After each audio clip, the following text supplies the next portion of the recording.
샬롬. 오늘 아침 함께 묵상할 말씀은 마가복음 8장 35절에서 38절입니다. 제가 봉독하겠습니다. 누구든지 자기 목숨을 구원하고자 하면 잃을 것이요 누구든지 나와 복음을 위하여 자기 목숨을 잃으면 구원하리라. 사람이 만일 온 천하를 얻고도 자기 목숨을 잃으면 무엇이 유익하리요?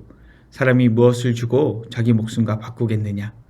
누구든지 이 음란하고 죄 많은 세대에서 나와 내 말을 부끄러워하면 인자도 아버지의 영광으로 거룩한 천사들과 함께 올 때에 그 사람을 부끄러워하리라. 아멘.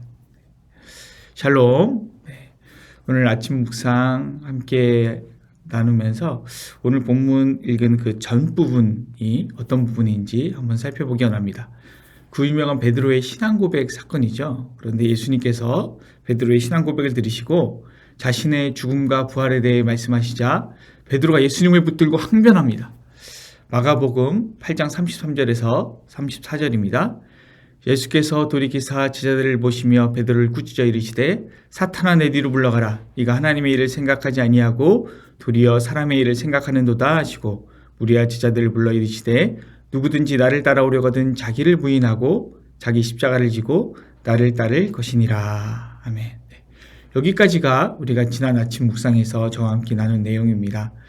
자기를 부인하는 것은 자아 실현을 포기하는 것이다. 그리고 자기 십자가를 지는 것은 수치를 당하는 것이다. 우리가 이렇게 나눴습니다. 오늘은 35절부터의 본문을 살펴보기 원하는데요. 35절 제가 읽어보겠습니다. 누구든지 자기 목숨을 구원하고자 하면 잃을 것이요 누구든지 나와 복음을 위하여 자기 목숨을 잃으면 구원하리라. 아멘. 이것은 하나님 나라의 최고의 역사을이죠. 그리고 우리나라의 외인인 이순신 장군도 우리가 떠오르게 하는 그런 말씀입니다. 필사즉생, 필생즉사. 죽고자 하는 자는 살 것이요 살고자 하는 자는 죽을 것이다. 그런데 이 이순신 장군보다 1500년 이상 앞서서 우리 주님이 먼저 하신 말씀인데요. 그러나 이 말씀은 단순히 전쟁과 같은 그런 극한의 상황에서 목숨을 걸고 싸워야 승리할 수 있다라는 차원의 말씀이 아닙니다. 영원하지 않은 생명과 영원한 생명, 땅의 생명과 하늘의 생명 중에 오늘 택하라라는 그런 도전인 것이죠. 마태복음 10장 28절을 제가 읽어보겠습니다. 몸은 죽여도 영혼은 능히 죽이지 못하는 자들을 두려워하지 말고 오직 몸과 영혼을 능히 지옥에 멸하실 수 있는 이를 두려워하라. 아멘. 우리는 영적인 것과 하늘의 것은 실체가 없는 것으로 생각하고 육적인 것과 땅의 것, 눈으로 보이는 것은 실체가 있는 것으로 생각하는 경우가 많습니다.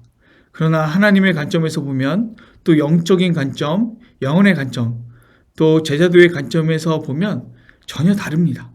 베드로후서 3장 12절에서 13절을 제가 읽어보겠습니다. 하나님의 날이 임하기를 바라보고 간절히 사모하라. 그날에 하늘이 불에 타서 풀어지고 물질이 뜨거운 불에 녹아지려니와 우리는 그의 약속대로 의가 있는 곳인 새하늘과 새 땅을 바라보도다. 마지막 날에는 하늘이 불에 타서 풀어지고 물질이 뜨거운 불에 녹지만 우리에게는 약속되어 있는 영원한 새하늘과 새 땅이 있습니다. 그 새하늘과 새 땅은 우리가 어떻게 바라볼 수 있을까요? 하나님의 날을 어떻게 사모할 수 있을까요? 우리가 베드로서 3장 12절 13절 읽었는데 바로 앞절인 11절을 읽어보겠습니다. 이 모든 것이 이렇게 풀어지리니 너희가 어떤 사람이 되어야 마땅하냐? 거룩한 행실과 경건함으로. 거룩한 행실과 경건함으로 하나님의 날이 임하기를 바라보고 간절히 사모하는 것입니다. 결국 이 거룩한 행실과 경건함은 땅의 것을 보는 것이 아니라 하늘의 것, 영원한 것, 영의 것, 하나님께서 기쁘게 보시는 것, 이것을 바라보는 것이죠. 어떤 것을 하나님께서 더 기뻐하실까? 이것에 집중하는 것입니다. 오늘 본문 36절, 37절, 38절 읽어보겠습니다. 사람이 만일 온 천하를 얻고도 자기 목숨을 잃으면 무엇이 유익하리요? 사람이 무엇을 주고 자기 목숨과 바꾸겠느냐?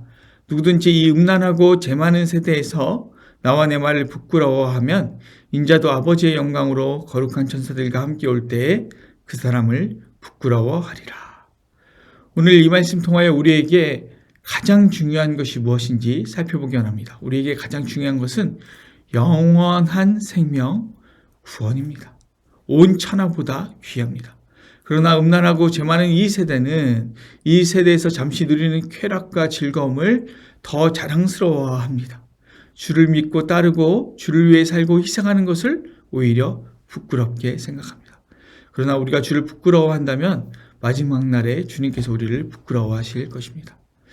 주를 위해 살아가는 우리 성도들은 늘 마지막 때를 생각하며 살아가야 합니다. 잠깐을 살지만 영원을 살아갑니다. 땅에서 살지만 하늘을 살아갑니다. 육신으로 살지만 영의 생명이 있습니다. 그래서 우리는 이 영혼을 묵상하며 살아가야 하는 것입니다. 오늘 우리가 자기를 부인하고 십자가 지는 삶을 두려워하고 미워하고 싫어하는 이유, 그것은 무엇일까요? 영혼보다 지금을 너무 깊이 바라보고 있기 때문은 아닐까요? 살고자 하는 자는 죽을 것이요 죽고자 하는 자는 살 것이라는 이 의미는 전쟁이란 위기 상황에서 승리를 위해 목숨 걸고 싸우자는 의미가 아니라 사람이 무엇으로 자기 목숨을 바꾸겠느냐, 유한한 것보다 영원한 것을 사모하라는 주님의 음성인 줄로 믿습니다. 무가치한 것보다 가장 가치 있는 것을 따르라는 주님의 음성입니다.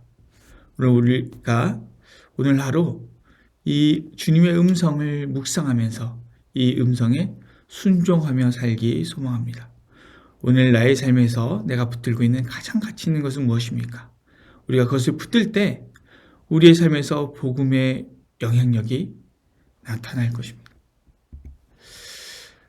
오늘 이 말씀 붙들고 하나님, 내가 가장 가치 있는 것, 영원한 것, 주님의 음성, 주님을 부끄러워하지 않고 주님이 기뻐하시는 것을 붙들며 살아가겠습니다. 나의 직장에서, 나의 가정에서, 나의 삶의 자리에서 이 말씀 간절하게 붙들겠습니다. 이렇게 다짐하며 나아가기 원합니다. 기도하겠습니다. 사랑하신 하나님, 감사합니다. 하나님, 우리가 영원한 것을 사모해야 하는데 우리의 눈에 보이는 것들만을 중요한 가치로 여기고 살 때가 너무나도 많습니다. 그러나 오늘 주님의 음성 따라서 나의 삶의 자리에서 가장 영원한 것, 가장 가치 있는 것, 주님께서 기뻐하시는 것을 붙들고 살아갈 수 있도록 역사하여 주시옵소서. 감사를 드리며 예수님의 이름으로 기도드립니다. 아멘. 오늘 도고 기도는 아프리카 세네갈 양승윤 선교사님을 위하여 기도하겠습니다. 우리 선교사님과 선교사님 가정을 위하여서, 그리고 우리 선교사님이 사역하시던 산다가 마을의 평안함과 성령의 인도하심을 위하여서 우리 기도하며 나아갔으면 좋겠습니다. 기도하겠습니다.